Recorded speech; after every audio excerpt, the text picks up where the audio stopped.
Hello dear student, आज के lecture में हम लोग डिस्कस करेंगे general method for the preparation of haloalkanes. कोई भी अगर हम रिएक्शन करें, हमें उसके लिए क्या क्या पता होना चाहिए। पहले तो रिएक्टेंट, ठीक है। दूसरा रिएजेंट, जिससे रिएक्ट करके क्या बनाता है रिएक्टेंट, प्रोडक्ट, ठीक है। अब रिएक्टेंट देखें, रिएक्टेंट में क्या क्या चीज़ें आती हैं आपके। पहला आता है आपका सबस्ट्रेट, ठीक है। दूसरा क्या आता है आपका अटैकिंग रिएजेंट,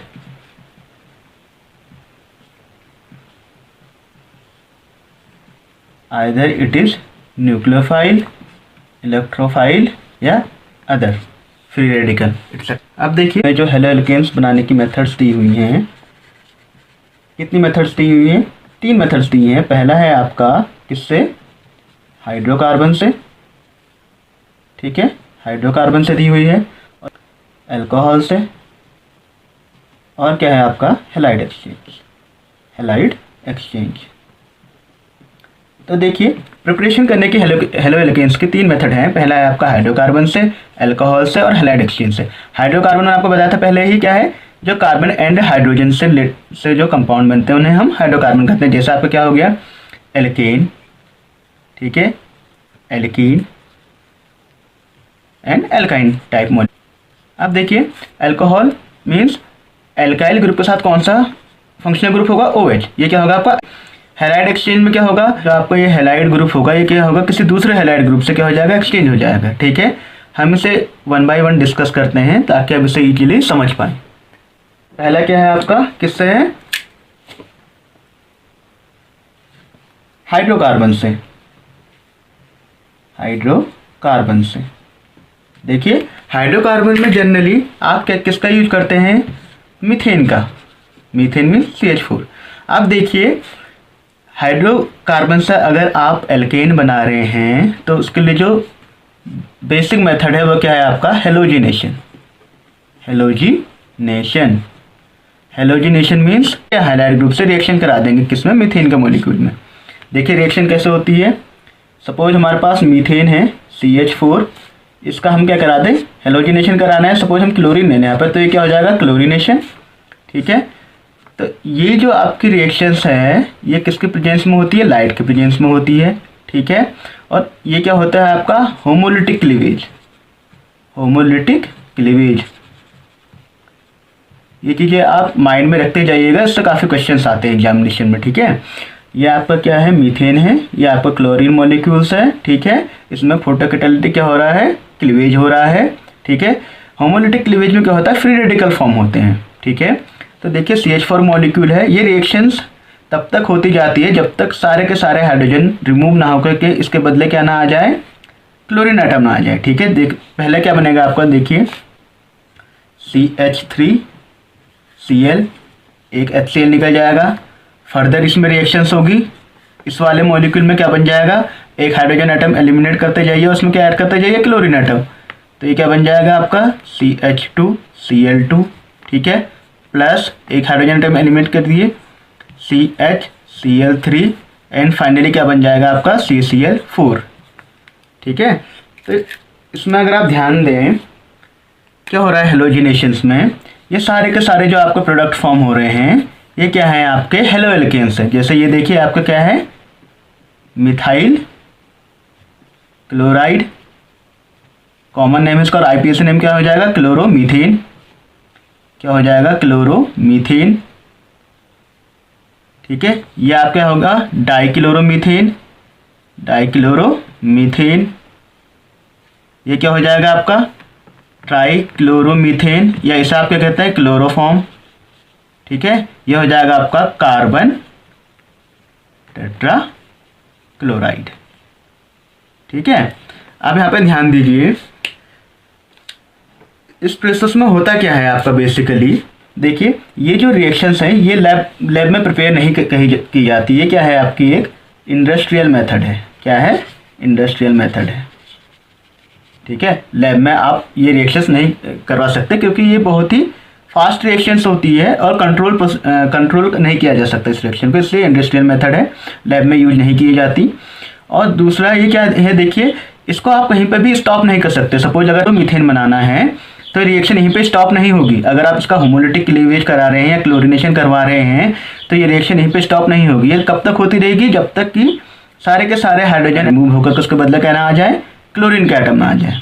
ठीक है, तो इट मीन्स ये क्या है, आपकी लैब में यूज होने वाली मेथड नहीं है। इस रिएक्शंस को आप और क्या कह सकते हैं, इसे हम कहते हैं फ्री रेडिकल सब्स्टिट्यूशन रिएक्शंस। क्या कहते हैं, free radical substitution reaction. Substitution reaction means hydrogen atom substitute होकर उसके बदले क्या आ जा रहा है, क्लोरीन एटम आ जा रहा है। तो फ्री रेडिकल क्यों कहते हैं, क्योंकि सारे के सारे हाइड्रोजन एटम है वो क्या हो रहे हैं, रेडिकली ब्रेक हो रहे हैं। ठीक है, अब देखिए रेडिकली होने से मतलब क्या है। सपोज अगर हम यहाँ पे एग्जाम्पल देखें, हमारे पास था CH4 मॉलिक्यूल, इसे आप ऐसे समझ लीजिए, हमारे पास ये है CH4 मॉलिक्यूल। अगर हम इस बॉन्ड की बात करें, ठीक है, तो इस बॉन्ड में एक इलेक्ट्रॉन तो आपका इस क्लोरीन एटम का है और एक इलेक्ट्रॉन किसका है, इस हाइड्रोजन एटम का। ठीक है, इसका हमने क्लोरीनेशन कराना है, Cl2 लिया है हमने। इस Cl2 में भी एक इस क्लोरीन एटम का इलेक्ट्रॉन है, एक इस क्लोरीन एटम का इलेक्ट्रॉन है। इसमें भी होमोलिटिक क्लीवेज होगा, एक इलेक्ट्रॉन इसके पास चले जाएगा, एक इलेक्ट्रॉन इसके पास चले जाएगा। ठीक है, सेम यहाँ पर भी एक इलेक्ट्रॉन इसके पास चले जाएगा, एक इलेक्ट्रॉन इस वाले कार्बन एटम के पास चले जाएगा। तो क्या होगा, इसमें से क्या निकल जाएगा आपका HCl। ठीक है, क्योंकि रेडिकली ब्रेक हो रहे हैं दोनों। ठीक है, तो क्या बन जाएगा आपका CH3Cl, क्लोरोमीथेन। फर्दर आप इसे आगे को और कराते रहिए, ये आपका फाइनली आपको क्या मिल जाएगा, टेट्राक्लोरोमीथेन या कार्बन टेट्राक्लोराइड। ठीक है, आई होप आपको ये समझ में आ रही होगी ये रिएक्शंस। देखिए कुछ नहीं है इस रिएक्शंस में, आपने क्या करना है, मीथेन का मॉलिक्यूल लेना है, उसकी रिएक्शन किससे करानी है, आपने क्लोरीन के मॉलिक्यूल से करानी है। इस प्रोसेस को हम क्या कहेंगे, क्लोरीनेशन, क्योंकि क्लोरीन से करा रहे हैं तो क्लोरीनेशन। अगर Br2 लेंगे तो ब्रोमिनेशन। ठीक है, इसमें हो क्या रहा है, आपका बॉन्ड का क्लीवेज हो रहा है, रेडिकली बॉन्ड ब्रेक हो रहे हैं और हर एक एक हाइड्रोजन एलिमिनेट होकर उसके बदले क्या आ जा रहा है, आपका क्लोरीन का एटम आ जा रहा है। ठीक है, यहाँ पर तक क्लियर है। ये आपकी लैब में यूज होने वाली मेथड नहीं है, फ्री रेडिकल सब्स्टिट्यूशन रिएक्शन है ये। जब हम प्रोपेन का क्लोरीनेशन करा रहे हैं तो क्या फॉर्म हो रहा है, एक तो हो रहा है आपका प्राइमरी एल्किल हैलाइड और एक क्या हो रहा है आपका सेकेंडरी एल्किल हैलाइड। मैंने आपको बताया था प्राइमरी क्यों है, क्योंकि फंक्शनल ग्रुप पे जो बाद का कार्बन एटम है उसमें केवल एक ही एल्काइल ग्रुप जुड़ा हुआ है। ठीक है, ये सेकेंडरी क्यों है, क्योंकि फंक्शनल ग्रुप के जो बाद का कार्बन एटम है उसमें 2 एल्काइल ग्रुप जुड़े हुए हैं। ठीक है, तो बेसिकली देखिए यहाँ पे ये आपका क्या होता है, मेजर प्रोडक्ट, और ये क्या होता है आपका माइनर प्रोडक्ट। ठीक है, ये मेजर प्रोडक्ट क्यों होता है, क्योंकि देखिए अगर आप स्टेबिलिटी की बात करें तो secondary alkyl halide is more stable then primary alkyl halide. ठीक है, तो जो एल्किल हैलाइड जितना ज़्यादा स्टेबल होगा वो प्रोडक्ट में भी उतना ही ज़्यादा क्या होगा, मैक्सिमम अमाउंट में बनेगा।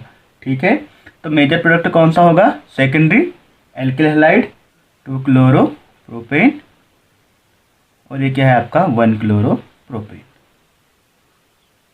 ठीक है, इट मीन्स जब हम प्रोपेन का क्लोरीनेशन कराते हैं तो क्या फॉर्म होता है, प्राइमरी एल्किल हैलाइड या 1 chloropropane and secondary alkyl halide या 2 क्लोरोप्रोपेन। 2 क्लोरोप्रोपेन आपका मेजर अमाउंट में क्यों है, क्योंकि ये सेकेंडरी एल्किल हैलाइड से फॉर्म हो रहा है। ठीक है, अब इसी के कंटिन्यूएशन में एक रिएक्शन हम और डिस्कस करते हैं। सपोज हमारे पास है मीथेन।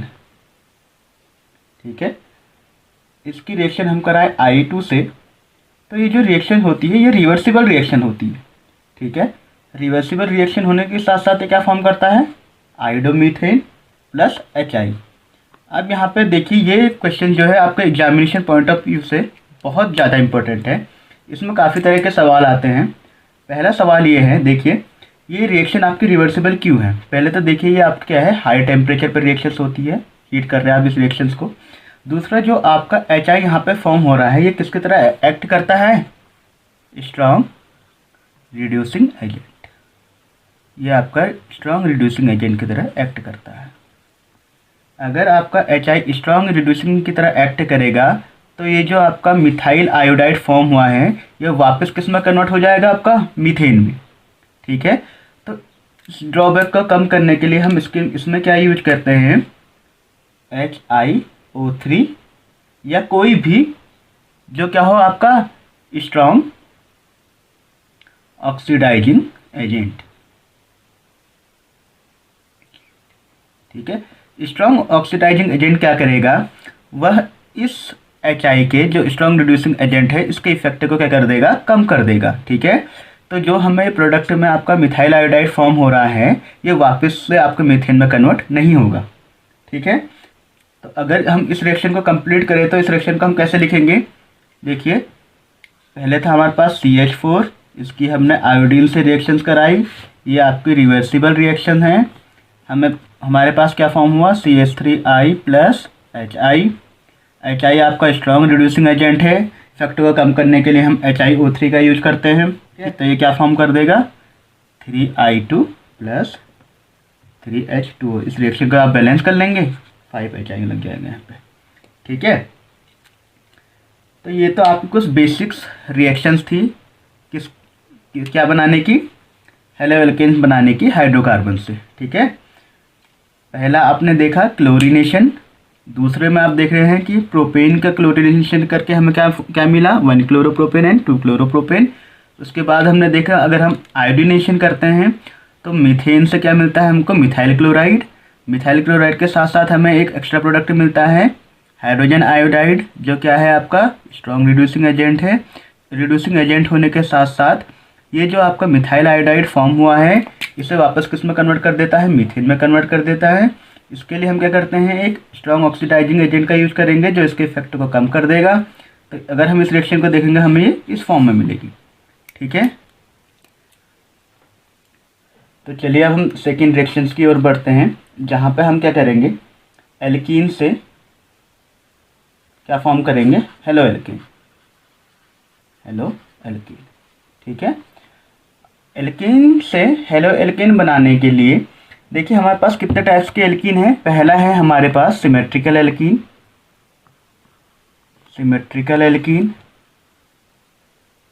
सेकेंड है हमारे पास अनसिमेट्रिकल एल्कीन,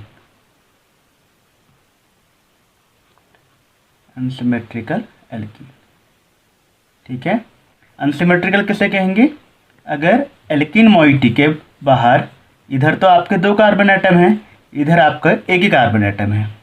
ठीक है, या डबल बॉन्ड के बाद के कार्बन एटम, यहाँ पे तो केवल एक हाइड्रोजन एटम है, यहाँ पे एक कार्बन एटम है, तो ये क्या है आपका अनसिमेट्रिकल एल्कीन है। ठीक है, तो अगर हम सिमेट्रिकल एल्कीन की बात करें तो देखिए पहला है सिमेट्रिकल एल्कीन से हम बनाते हैं, किससे, सिमेट्रिकल एल्कीन में हम क्या ले लें, सपोज हमारे पास है CH डबल बॉन्ड CH, हम दोनों और क्या लगा लें आपके CH3। अगर आप इसका नोमेनक्लेचर करेंगे तो क्या हो जाएगा आपका ये ब्यूट 2ene। ठीक है, ये आपके सिमेट्रिकल एल्कीन क्यों है, क्योंकि देखिए ये आपकी एल्कीन मोइटी होगी, इसके इधर भी आपका एक ही CH3 है, इसके इधर भी आपका एक ही CH3 है, तो ये आपकी क्या है, सिमेट्रिकल एल्कीन। ठीक है, इसका रिएक्शन जब हम करेंगे HBr से, ठीक है, HBr से अगर आप रिएक्शन कराओगे तो क्या फॉर्म होगा, देखो अब ये जो डबल बॉन्ड है ये किसी भी साइड में ब्रेक हो सकता है। ठीक है, या तो इस पे नेगेटिव चार्ज आए या इस पे नेगेटिव चार्ज आए। ठीक है, तो इसमें क्या होगा, बेसिकली एडिशन रिएक्शन होगा। एडिशन रिएक्शन कैसे होगा, ये बॉन्ड आपका ब्रेक हुआ, क्या फॉर्म हो जाएगा, CH3 CH CH CH3, ये रीजन तो आपका ऐसे रहेगा। अब देखिए एक बार इस पोजीशन पर आपको क्या आ जाए, H आ जाए, यहाँ पे क्या आ जाए, Br आ जाए, एक ही बात है। ठीक है, क्या बन जाएगा आपका 2 ब्रोमो ब्यूटेट। ठीक है, 2 ब्रोमो ब्यूटेट। इस पर ध्यान दीजिए, इस रिएक्शंस पे आपने क्या किया था, सिमेट्रिकल एल्कीन ली, उसमें हाइड्रोजन ब्रोमाइड की रिएक्शंस करा दी। हम जानते हैं कि हाइड्रोजन ब्रोमाइड को अगर हम देखें, इसमें आपका पॉजिटिव पार्ट क्या है, H positive ion, negative part क्या है आपके पास, क्या है, Br नेगेटिव आयन। अब यहाँ पे देखिए ये आपका बॉन्ड ब्रेक होगा, एक कार्बन पे आपका आएगा पॉजिटिव चार्ज, एक कार्बन पे आपका क्या आएगा, नेगेटिव चार्ज। आप लोग जानते हैं पॉजिटिव नेगेटिव में क्या होगा, अट्रैक्शन होगा। ठीक है, तो Br कहाँ पे जुड़ जाएगा, इस वाले पोजीशन पे। ठीक है, और हाइड्रोजन कहाँ पे जुड़ जाएगा, इस वाले पोजीशन पे। ठीक है, आप इसे इस फॉर्म में भी लिख सकते हैं या इसे ऐसे भी लिख सकते हैं, CH Br CH2CH3। ठीक है, एक ही बात है। ये भी आपका 2 ब्रोमो ब्यूटेन है, ये भी आपका क्या है 2 ब्रोमो ब्यूटेन। ठीक है, अब बात कर लेते हैं अनसिमेट्रिकल एल्कीन की। इसकी बात कर लेते हैं अनसिमेट्रिकल एल्कीन की। अब देखिए आपके पास क्या है, सपोज अनसिमेट्रिकल एल्कीन क्या होती है। माना ये हमारे पास एल्कीन मोइटी होगी, एल्कीन रीजन है। सपोज यहाँ पे आपका क्या है CH2, इसके इधर क्या आ जाए आपका CH3, वैलेंसी 3, वैलेंसी पूरी कर लीजिए, क्या लग जाएगा यहाँ पर H। ये आपका क्या है प्रोपीन, क्या है प्रोपीन। अब देखिए प्रोपीन क्या है आपके अनसिमेट्रिकल एल्कीन क्यों है, क्योंकि देखिए ये आपका एल्कीन मोइटी है, ये एल्कीन रीजन है ना आपका। तो इस डबल बॉन्ड के इधर तो आपका एक ही CH2 ग्रुप है, लेकिन इस डबल बॉन्ड के इधर एक तो आपका CH है और एक क्या है आपका CH3। तो ये क्या है आपकी अनसिमेट्रिकल एल्कीन है। ठीक है, अनसिमेट्रिकल एल्कीन है।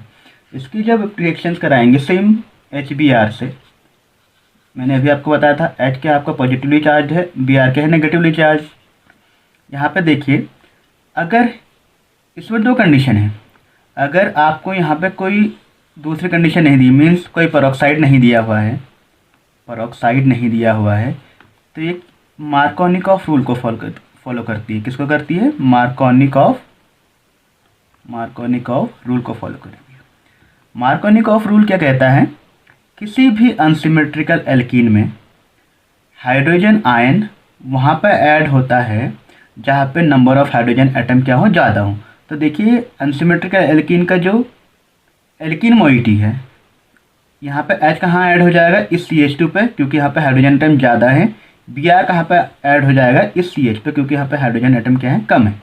तो क्या फॉर्म हो जाएगा देखो CH3 CH double bond convert होकर सिंगल बॉन्ड में आ जाएगा, CH2 यहाँ पे क्या जुड़ जाएगा आपका H, यहाँ पे क्या आ जाएगा आपका Br। यह आपका क्या है मार्कोनिकॉफ प्रोडक्ट।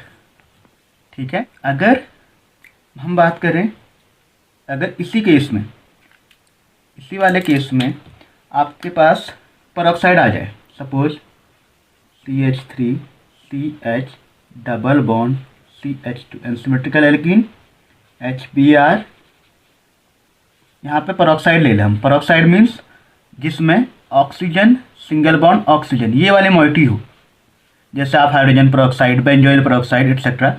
लेकिन बेसिकली हम इस केस में क्या लेते हैं बेंजोइल पेरोक्साइड। बेंजोइल पेरोक्साइड क्या होता है C6H5COOO C6H5, या बेसिकली आप इसे क्या कह सकते हैं C6H5 का CO का होल ट्वाइस O2।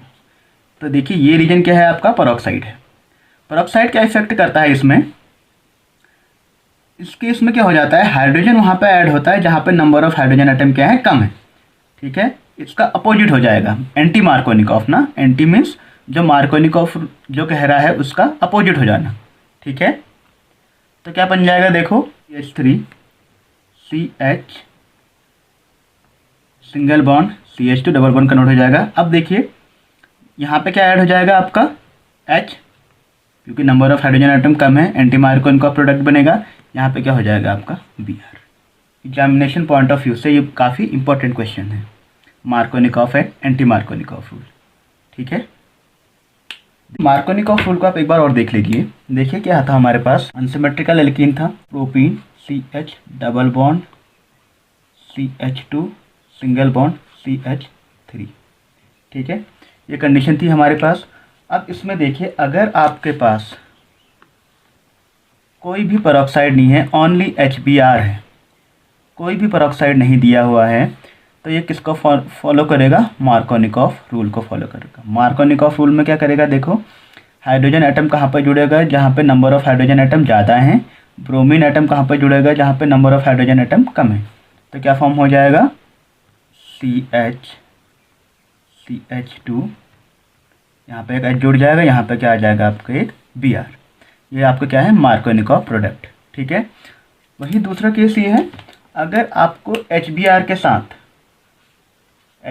के साथ क्या दिया हो पेरोक्साइड दिया हो, जैसे बेंजोइल पेरोक्साइड। ठीक है, तो हाइड्रोजन एटम कहाँ पर जुड़ेगा जहाँ पे नंबर ऑफ हाइड्रोजन एटम कम है, बी आर कहाँ पे ऐड होगा, जहाँ पे नंबर ऑफ हाइड्रोजन एटम ज़्यादा है। तो क्या फॉर्म हो जाएगा, देखो ये हो जाएगा आपका CH3 CH2 single bond CH2 Br। ठीक है, क्लियर है। तो एंटी